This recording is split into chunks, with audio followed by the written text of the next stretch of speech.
kampuni hii kwa ufupi ilianzishwa na kusajiliwa mnamo mwaka 2022. Okay. Lengo kubwa ikiwa ni kulima parachichi, lakini pia kuongeza mnyororo wa thamani kupitia zao la parachichi. Na kwa ufupi, kwa hivi karibuni tumefanya kazi na outgrowers wa eneo hili, kwa maana wale wakulima wadogo ambao tumeona mwitikio wao ni mkubwa sana, kiasi ambacho tunaamini Itekado kwa kushirikiana na ofisi ya mbunge tuna uwezo wa kulifanya zao la parachichi kuwa zao la mkakati kwenye eneo letu hili la Busokelo. So kiufupi ni kwamba Itekado ipo kwa ajili ya kuhakikisha kwamba tunatengeneza nafasi za ajira, lakini pia kumpa thamani halisi mkulima. Nadhani umepata habari ya bei yetu ya parachichi mwaka huu. Tumenunua kwa shilingi 2,200 ambayo kuna namna tumemgusa mkulima, lakini pia zile parachichi ndogo zenyewe zile tumeweza kununua kwa shilingi 1,200. Karibu sana mheshimiwa. Asante. Kwanza binafsi mimi ni kushukuru Bwana Mwamgobole, ndio ambaye ni meneja wa Itekado. Nimekuja Itekado kwa mambo matatu.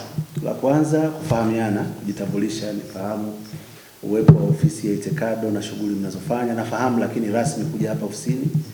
Kwa hiyo nikushukuru meneja kwamba tumefahamiana. Tunashukuru. Nilikuwa nije nifahamu, lakini jambo la pili, kwa niaba ya watu wa Busokelo nimekuja kuwashukuru kampuni ya Itekado. Nimekuja kuwashukuru kwa sababu tulikuwa tuna mdororo wa bei katika zao la parachichi. Watu wetu wameuza parachichi kwa bei ya chini sana. Kipindi kingine wengine wameuza mpaka 400, ngapi nafahamu. Ndio. Lakini nyinyi Itekado mmekuja mkasema kwamba mko tayari mmenunua kwa 2,200. Tunaamini kwamba mnaona fursa kwa kuendelea kufanya biashara na hao wakulima wa Busokelo. Basi mnaweza mkaona, tunaweza tukaona namna gani jinsi ya kushirikiana.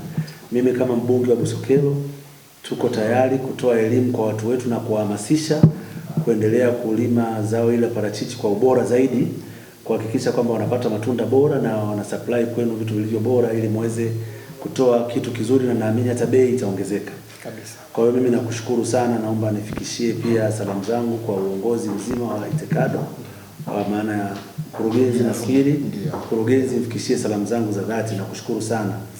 Na sisi kwa maana ya serikali naamini mkuu wetu wa wilaya Jafar Laniu, mkurugenzi wetu Dr. Mwinyi Omar Mwinyi, viongozi wote, hata mkurugenzi wa halmashauri ya wilaya ya Rungwe, mara kwa mara Bwana Mchau amekuwa akinieleza kuhusu jinsi gani wanapambana kuhakikisha wanatafuta soko la uhakika. Lakini Itekado tayari mmetuonyesha njia. Kwa hiyo mimi nikuhakikishie ninao uhakika kwamba serikali itawaunga mkono kwa kiasi kikubwa kuona kwamba mnafanikiwa, na kwa sababu mmesema mnao mpango wa kuweka hili zao kuliongezea thamani, mimi sina shaka kwamba mkifikiria kujenga kiwanda na mfikirie kujenga hicho kiwanda Busokelo kwa kweli. Tutafanya hivyo mheshimiwa. Na kwa kufanya hivyo mtakuwa tumepata soko la uhakika, lakini vijana wa Busokelo watapata ajira, lakini watapata mafunzo, kwa sababu ni lazima sasa nyinyi Itekado nadhani mjikite zaidi kwenye kuongeza huduma za ugani pamoja na serikali mkishirikiana, ili uzalishaji uwe ni ule ambao unafikia viwango vya kimataifa na parachichi zetu ziweze kupata soko zaidi na zaidi bila kuwa na shaka yote. Wanunuzi wengi wanaacha shambani, lakini sisi kama kampuni ambayo karibu ndio inaanza, tunachukua kutoka saizi 10 mpaka 30.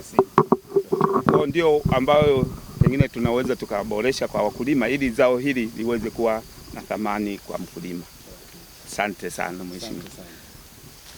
Na sasa watu wetu, naona shamba lenu nzuri, watu wetu wanapata nafasi ya kujifunza hapa. Ndio tunapoelekea ili mwakani, kwa sababu ndio tunaanza hii biashara. Kwa mwakani tunataka ili shamba liwe shamba darasa. Mimi niwashukuru tena, kama tulikuwa tunapata changamoto ya maparachichi, nafikiri wanasema size iko tofauti, walikuwa wanachukua maparachichi makubwa yale madogo wanaita reject, wanayaacha. Lakini sasa wanatuambia parachichi ndogo hata za size hii wenzetu wa Itekado wanasema nazo watazichukua kwa kipindi ambacho ni cha kuvuna parachichi, na wanachukua kwa bei ambayo kwa kweli mimi nasema ni bei nzuri. Na safari hii kutokana na soko na kwamba wanafanya kwa 2,200, lakini wanayo dhamira ya kuona kwamba bei inaongezeka na wanagusa maisha ya wakulima wetu. Jambo kubwa ninaloomba kwa meneja na uongozi wote wa Itekado, watoe fursa, tutaongea na watendaji wetu wa kata pamoja na maafisa kilimo, watoe fursa kwa wakulima wetu waweze kuja kujifunza. Unapowaambia size 30 waone kwa vitendo hii ni size 30, hii ni size fulani na hii ni ndogo, na wafanye jambo gani kuhakikisha kwamba wanapata maparachichi makubwa yenye ubora mzuri ambayo yataweza kuwapa bei kubwa zaidi na bei nzuri. Mimi asifiwe, kwa maana bwana shamba, nakushukuru sana kwa hii elimu unayoendelea kutoa kwa wakazi wa Busokelo, lakini na ndugu yangu Mwamgobole, manager wa Itekado, tunawashukuru sana. Sisi tutaendelea kuwaunga mkono, kwa maana ya kwamba sisi ndani ya ofisi yangu mimi mbunge, lakini pia tutawasemea kwenye serikali na kuona kwamba misaada ambayo inatakiwa mpewe ili kuifanya biashara yenu kwa urahisi. Ndio hivyo, serikali inatafuta masoko kwa watu ambao mko wazi na mko straight, mmenyooka namna hii. Hakuna sababu ya kutowaunga mkono na kuwasaidia ili kuhakikisha mnafikia malengo na wakulima wetu wanapata faida.